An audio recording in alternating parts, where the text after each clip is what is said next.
Assalamualaikum warahmatullahi wabarakatuh. Perkenalkan, nama saya Basma Hulwa, mahasiswi PGSD FKIP UAMK semester 4.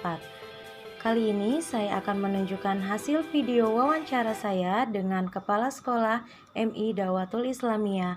Berikut videonya. Assalamualaikum warahmatullahi wabarakatuh. Terima kasih kepada Ibu Tahlia SAG selaku Kepala Sekolah MI Dawatul Islamiyah yang sudah mengizinkan saya untuk melakukan wawancara pada hari ini. Sebelumnya, perkenalkan Bu, nama saya Basma Hulwa, mahasiswi PGSD FKIP UAMK semester 4. Tujuan saya wawancara yaitu untuk memenuhi salah satu tugas mata kuliah semester 4, yaitu pengenalan lapangan persekolahan atau PLP 1. Baik Bu, saya akan mengajukan beberapa pertanyaan. Apa bisa kita mulai? Ayo, bisa. Untuk yang pertama, untuk penerimaan siswa baru di sekolah ini, apakah berdasarkan rentang usia yang ditetapkan oleh pemerintah atau ada tes tambahan yang diberikan? Usia untuk penerimaan siswa baru sebenarnya sama dengan pemerintah dari usia 7 tahun. Cuma kalau di madrasah kadang-kadang orang tua murid yang kita lihat di lapangan gitu ya, mereka lebih cepat ingin anak-anaknya itu kan sekolah ke madrasah atau SD, harusnya udah sekolah gitu ya. Ada di antara mereka yang usianya masih 6 tahun setengah, itu kita terima. Kalau di SD kan harusnya 7 tahun, jadi di usia 6 tahun setengah masih bisa kita terima di sini. Yang penting mereka sudah bisa memenuhi persyaratan masuk ke MI. Bagaimana karakteristik peserta didik di sekolah ini, Bu? Nah, kalau karakteristiknya itu normal sih, semuanya sama ya, rata-rata kita lihat dari sosial ekonomi ya. Ini kan dari murid-murid kita di sini adalah anak-anak yang lingkungan daerah di sini ya, sesuai dengan sosial budaya di sini juga, semua rata-rata sama gitu ya karakteristiknya. Nah, dari masalah ekonominya misalnya ya, itu kan di sini kelihatan dari ya anak-anak dari menengah ke bawah gitu ya. Dalam satu kelas itu ada anak ABK atau inklusi? Kalau anak ABK kebutuhan khusus kayaknya nggak ada ya, juga nggak ada, karena kita sebelum kita ini ada seleksi gitu ya. Jadi kayak siswa-siswa yang kelihatan ada ABK, bukan kita tidak mau terima, cuma takutnya kita tidak bisa nanti dalam pembelajarannya gitu ya. Jadi kita lebih kita prioritaskan adalah anak-anak yang secara normal aja. Sekolah ini dimulai dari tingkatan yang paling atas sampai di tingkatan paling bawah. Kalau struktur organisasi kita dari yayasan pembina itu ya, pembina yayasan, kepala madrasah, PU, dan guru, dan juga nanti ada komputer. Dengan adanya pandemi COVID-19 ini, bagaimana tata kerja pengajaran yang diberikan oleh guru kepada murid yang dilakukan secara online, dan bagaimana sistem penilaiannya?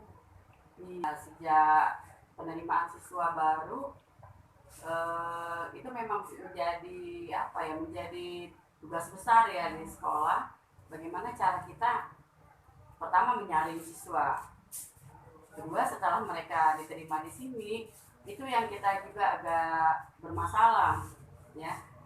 Dalam pembelajaran kan anak-anak kelas 1 ini kan baru ya, jadi ketika pembelajaran pertama itu kalau zaman kemarin kan namanya MPLS sekarang sama, mereka kan harus pengenalan madrasah dulu, jadi otomatis kemarin tetap kita adakan pengenalan madrasah tapi dengan bimbingan. Jadi orang tuanya juga datang agar mereka juga bisa mengenal madrasah, dan di situ ada kesempatan kita memberikan arahan kepada orang tua murid bagaimana cara mengajar nanti, dan akhirnya mereka kita berikan penjelasan bahwa kita dalam keadaan COVID belum bisa ada tatap muka, jadi harus ada PJJ.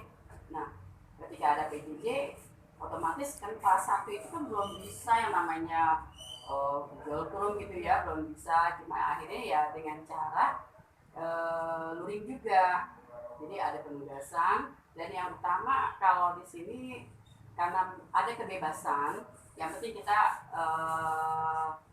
protokol kesehatan kita jaga gitu ya, kita tetap jalankan. Jadi pernah kita ada beberapa hari diadakan pertemuan juga tatap muka.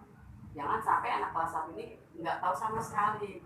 Jadi kita ada dua cara, melalui daring juga, dan juga kita ada beberapa hari kita gunakan untuk tatap muka. Sekolah ini apakah berbeda setiap tahunnya atau sama? Kalau peraturan sama sih, cuma yang kita tambah-tambah sedikit-sedikit saja, tapi secara umum semuanya sama. Bersama guru-guru atau bagaimana? Iya, pada saat sebelum kita ada masuk ajaran baru, kita ada rapat kerja, jadi di situ kan kita apa nih yang kita akan tambahkan untuk tata tertib. Nah seperti sekarang ini karena masih COVID, misalnya nanti kita masuk ada di situ ya anak-anaknya harus memakai jaga. Jadi tahun-tahun yang lalu kalau peraturan kita sama, cuma yang tahun ini aja sedikit agak berbeda karena masalah COVID ini ya. Tertib pada tahun ajaran saat ini kepada siswa baru, apakah diadakan rapat bersama wali murid atau bagaimana? Iya, yang kemarin yang tadi saya juga bilang ya. Jadi ada orang tua murid kemarin yang mereka datang mengantar anak-anaknya ketika kita sama masa pengenalan madrasah itu sebelumnya. Sebelum itu kita sudah ada beberapa orang tua murid yang kita panggil, kita ajak untuk bermusyawarah bahwa kita akan ada peraturannya seperti ini. Jadi walaupun bagaimana kita ikuti juga dari orang tua murid untuk membuat peraturan ini, dan alhamdulillah mereka mengerti, dan ketika kita sampaikan kepada yang lain mereka juga sudah menerima. Memperingati hari-hari besar, biasanya hari besar apa saja yang rutin diadakan biasanya? Agama Islam ya.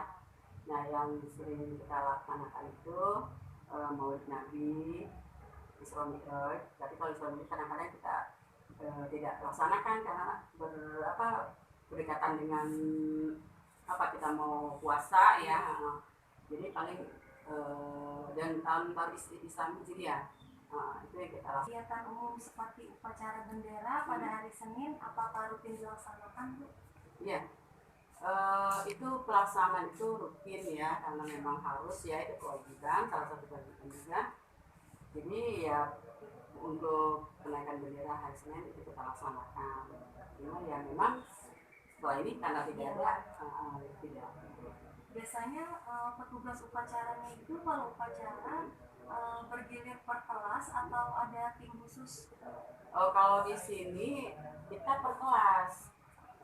Jadi di sini kan kelasnya pakai kelas 6, ada 2 rombel, jadi bergantian.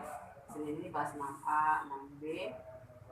Itu yang petugas bendera itu kita pertama sih yang di ini kan kelas 6, kelas 5, cuma kelas 4 juga kita mulai suruh menjadi petugas. Tujuannya untuk memberikan kebiasaan pada mereka, nanti ketika mereka sudah ke kelas yang lebih tinggi, mereka sudah tidak kaget lagi. Kegiatan pembelajaran siswa selama pandemi ini, apakah ada kendala atau permasalahan, Bu? Oh iya, permasalahan banyak sekali ya. Banyak sekali, mungkin bukan cuma kita aja, semua juga ya kayaknya berimbas. Pertama kan kita dari sosial ekonomi di sini kan wilayah ini kita dari menengah ke bawah. Ketika kita mau mengadakan pembelajaran dengan cara daring, otomatis di situ terbentur dengan yang namanya kuota, yang namanya HP, gitu. Kadang-kadang orang tua murid mereka bekerja, kita memberikan PJJ, HP-nya dibawa sama orang tua.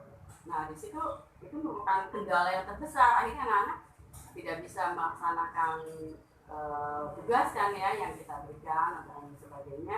Dan yang kedua masalah kuota atau internet, itu yang menjadi kendala ya di sekolah kita, dan bahkan ini bukan di sekolah kita aja, di seluruh dunia juga rata-rata kayak gitu. Apalagi kalau kita pakai internet juga kadang-kadang internetnya juga kurang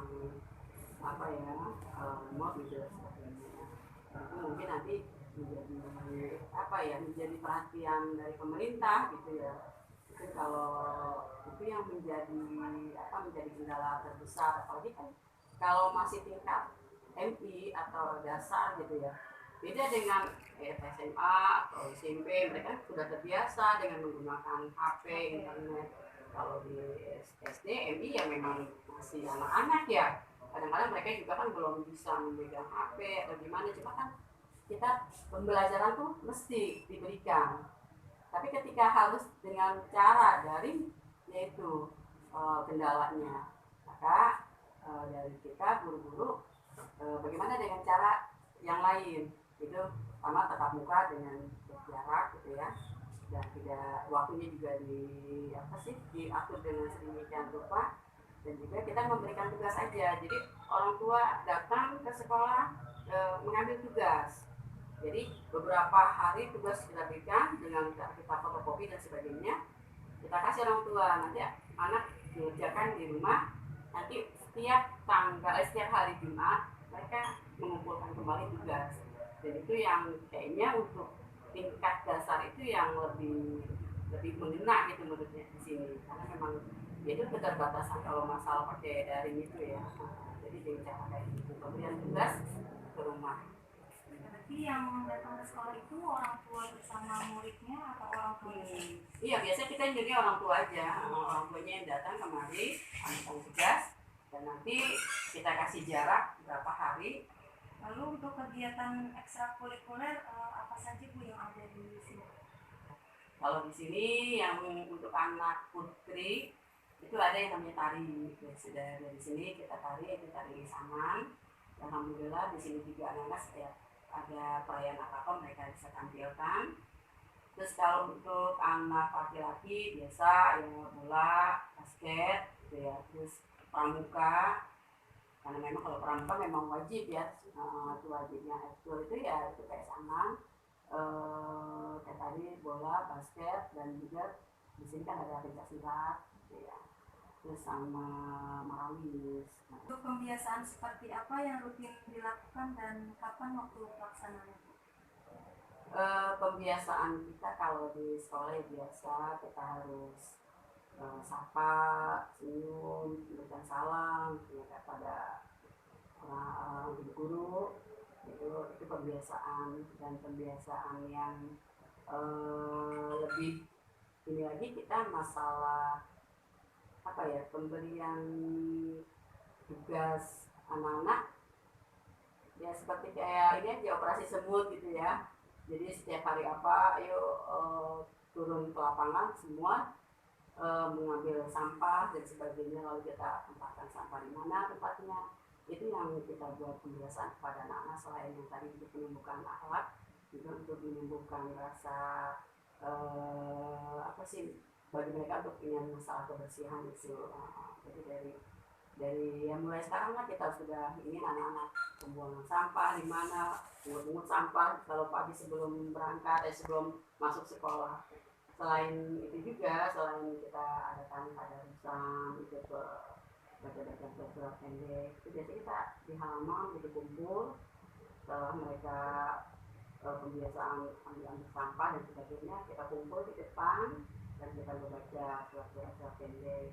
Dan kalau hari Jumat itu kebiasaan kita adalah pembacaan Yasin. Pembacaan Yasin yang dikirim oleh guru, entah dari gantian gurunya. Baik, mungkin itu saja Bu yang pertanyaan yang dapat saya sampaikan. Terima kasih atas jawaban yang sudah Ibu berikan. Semoga bermanfaat untuk saya ke depannya. Terima kasih Ibu sudah meluangkan waktunya untuk wawancara pada hari ini. Mudah-mudahan Ibu sehat selalu. Amin. Semoga MI Dawatul Islamiyah semakin maju lagi ke depannya. Dan semoga COVID-19, wabah COVID ini segera selesai. Kita bisa belajar normal ya. Anak-anak segera bisa belajar normal kembali. Mungkin itu saja yang dapat saya sampaikan. Kurang lebihnya